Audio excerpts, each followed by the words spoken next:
if you come late to class, if you submit your homework late, if you don't have a textbook, if you don't have a pen, if you have a pencil instead of a pen, if you wrote in pencil, if you're talking in class, if you failed one question in class, if you failed too many questions in class, if you failed a topic question in an exam, if you're sleeping in class, if your uniform is not correct, if you read too slowly, if you pass one subject and fail the other, if you left your textbook at home, you can be whooped for pretty much anything. And it doesn't depend on whether your teacher is a bad person or whether they just had a nasty morning or whether they're a good person. You're gonna be caned either way. And caning students for these reasons is so evil, and it's even more foul when you realize that students from lower socioeconomic backgrounds that go to public schools receive an unconscionably higher level of violence from their teachers than students in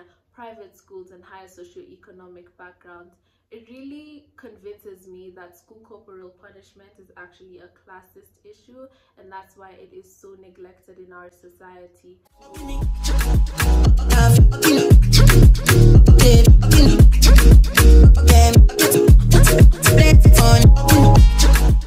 So hey everyone, my name is Nyasaina. Welcome to the first part of the Corporal Punishment series.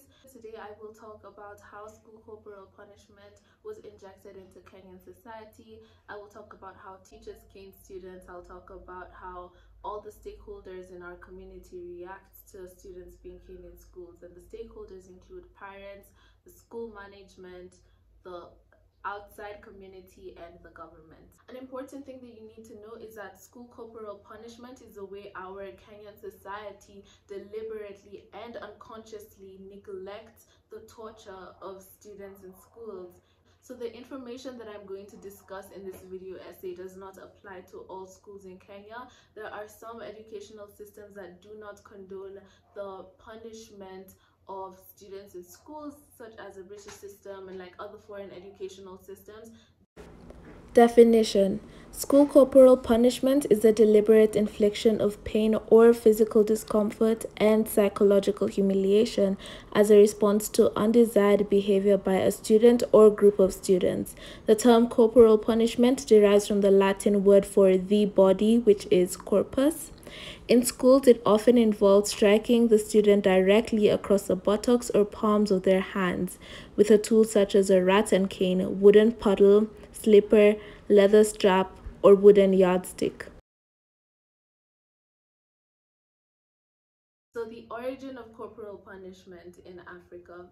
So a long time ago, before the white colonizer came into Africa, traditional African societies, communities, and families never used to cane their children because their children were honored. They were seen as returning spirits, as a form of like reincarnation of their ancestors or their family members. So they were special.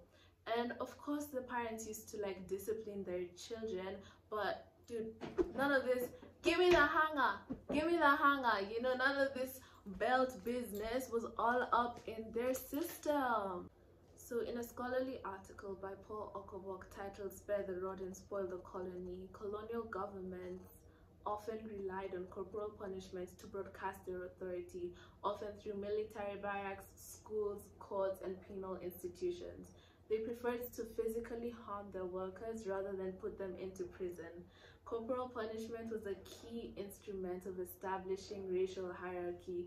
Corporal punishment then became a weapon of African parents and elders to define age and generational station.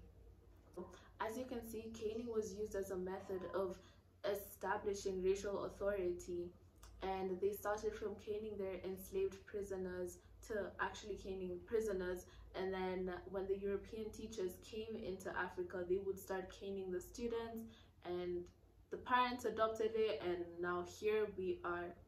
Everybody's being whooped. So what really happens in 844 schools? Like, how are these students beaten? So they are slapped, pinched, kicked, and boxed. They are caned with wooden sticks, flexible plastics, and even whips. And they are caned until they break, until they lose it, and sometimes until they die. According to the Human Rights Watch, the UN Committee on Rights of a Child, the UN Special Rapporteur on Torture, and the European Courts of Human Rights have all spoken out against corporal punishment because they view it as a cruel, inhumane, degrading form of torture. So school corporal punishment in Kenya actually violates national laws and international standards. School corporal punishment in Kenya is actually illegal, and many times the stakeholders of these children just let it slide by. And when I say the stakeholders, I mean the community, the parents, the teachers, the school management, the government. They all just let it slide by, even when students have perished in the hands of so many monstrous teachers in Kenya, and many students have been left disfigured. Caning in schools is so unjustifiable, and the reasons why children are caned changes from day to day. One day you'll be caned for not having your socks all the way up to your knees, and the next day you won't. I personally believe that school corporal punishment is a behavioral issue. It is a social impurity, and it shows a lack of adequate civil communication skills. So there's a gender disparity in caning. I went to a mixed primary school. That means we had both boys and girls in schools, and many times the boys were always caned on their butts, their backsides, and the girls were always caned on their hands. Teachers would not dare cane a girl on her butt because that was considered a private area for her body, but it wasn't a private area for a male body. So the male body is violated at a very, very young age. Like, what makes you think that a boy's backside is not private to his body? Anyway, this type of violation has a history. Patriarchy. It's patriarchy, guys. Check part 2 and you will see where I talk more about that. What was the reason? I had a reason. What was the reason? What was the reason? I just explained the reason. The main reason that teachers use school corporal punishment is because they believe that it is the most effective way of disciplining children. They believe that, oh, if I beat these kids, then they're going to pass their exams. If I beat these kids, then they're going to learn how to respect authority. These children make so much noise in class. They're so noisy, they are so reckless, so they need to be beaten. You know, one thing that you need to know, and keep this in mind, if you let the boogeyman tell the story, then you'll never really know who the real monster is. Many of them allude to the saying, spare the rod and spoil the child, which is actually a reflection of what is said in the Bible. It actually comes from Proverbs 13, which is a book in the Bible. It says, whoever spares their rod hates their child, and whoever loves their child will be careful to discipline them.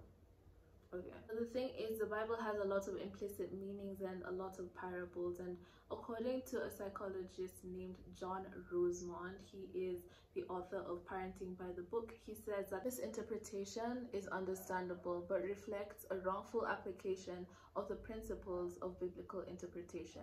It does not intend for children to be physically punished as the only means of correction.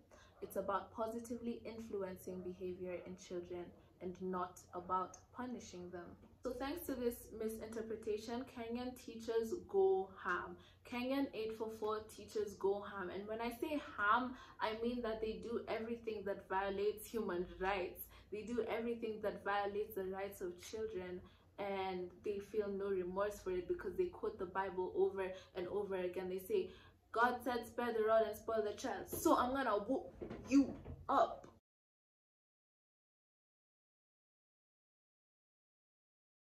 It is embedded in African culture that students should not speak up or say anything or question their adults whenever something is amiss, simply because this is seen as being rude, disrespectful, or even having attitude. For this reason, many students are timid and afraid, and they don't speak up. They're just beaten, they cry, and then they resent their teachers for the rest of their life. That's me, y'all, but I'm really trying to learn how to forgive. For me, school was the first place that I experienced overt violence. I would literally run away from the teacher inside of the classroom, and my classmates would laugh at me, and like they would really believe that I'm a softie because I cried every single time the cane struck my hand. And honestly, I just had the liberty to express my feelings and frustrations, because when I was a child, I was seeing that this is a fully grown person who is 3 times, 4 times larger than me, that is using all of his or her force to hit me, and it was painful. So unlike my reaction, there's a second type of students, and these type of students, they've had enough. These are the kids that have literally reached the breaking point, and many times they end up ganging up on their teachers and beating them up mercilessly. And so another toxic way of dealing with corporal punishment is when students commit arson. This mostly happens in boarding schools, where students set their buildings on fire, they set their dormitories on fires, and just so that they can oppose corporal punishment. And many times there are children that perish in the flames. And anyone who has studied human behavior, or even has a remote understanding of what human beings behave like, they would be able to see that this is simply a cry for help. And believe it or not, many people have said that caning needs to be brought back to schools because of this, when in reality caning is the reason many of these fires are occurring. Just so you know, arson is wrong. I do not encourage it, and I do not support it at all.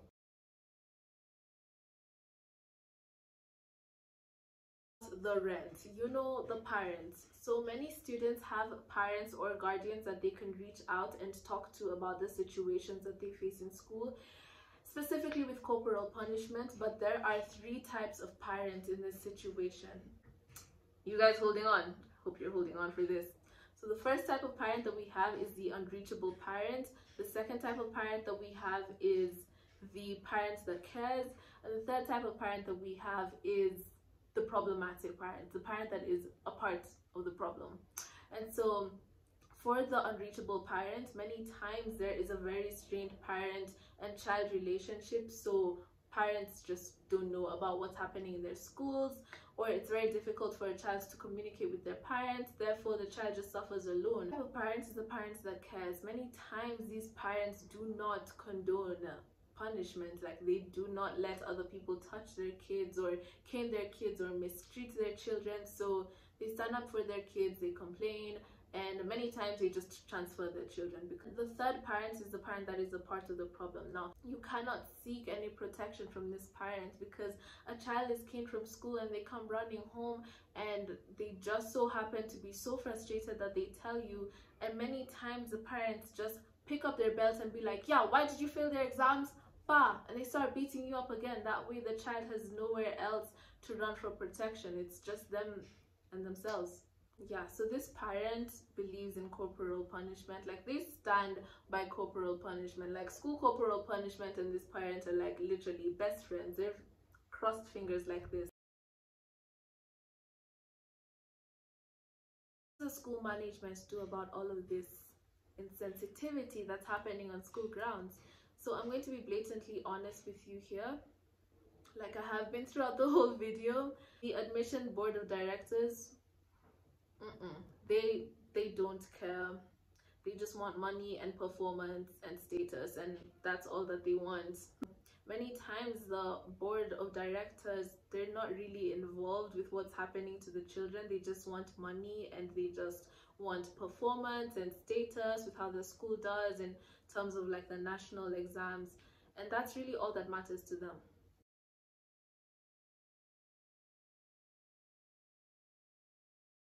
So what does the government do about it, Nyasaina? Well, let me tell you. The government ignores it, the Ministry of Education ignores it, even though it has been covered in the news over and over and over again. School corporal punishment is simply not a priority for them, and if it is, then they are extremely ineffective at practicing it.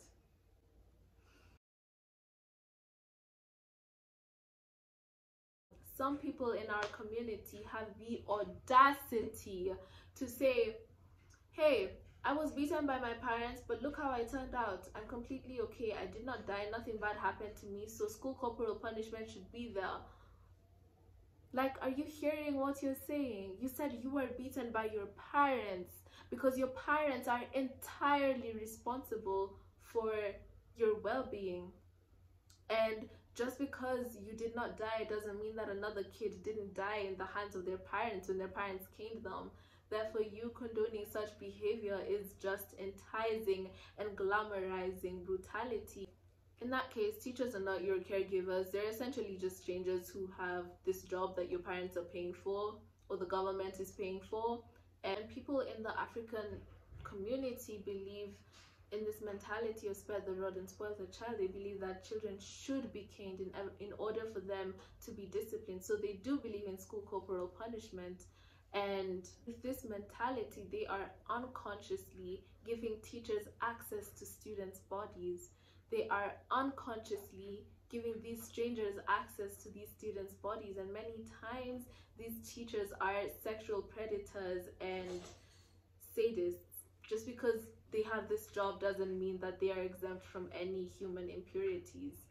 And in our community, there's this unspoken mentality that once you have graduated from primary school or high school, then you're done being caned. So you can leave school corporal punishment and you can forget about it because it's not going to affect your life anymore. But in reality, it has already affected your life. It lives within you. It is like a part of who you are. It's a part of the people who are around you, your bosses, your colleagues, the bus driver, you know, like everyone. So when you let school corporal punishment run rampant and kids have been exposed to violence at such a young and integral age in the name of authority and discipline, then you will see people in the outside world starting to use violence as a way of communication. Because we cannot continue like this, we need to move forward. And the problem with the African punishment culture is that many people are reluctant to letting go of humiliating and punishing students and children in school settings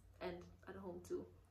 Honestly, exposure to corporal punishment is extremely damaging to the future of our country. According to the World Health Organization, school corporal punishment can lead to violent behaviors in children. It can lead to domestic abuse in the future, where wives beat their husbands and husbands beat their wives as a way of expressing love or showing that they have authority. School corporal punishment can make people very submissive to their oppressors, and it can also pass down the same degrading treatment to the next generation and the next generation and the next generation. After all these years and after all these enforcements and laws, we haven't been able to fully achieve peaceful relationships with teachers and students in schools, simply because we have a huge conformity issue, we have huge power imbalances, and oh saints, we do have a sickening classist issue that goes on with school corporal punishment. We need to resist this very colonialist factor that destroys our society.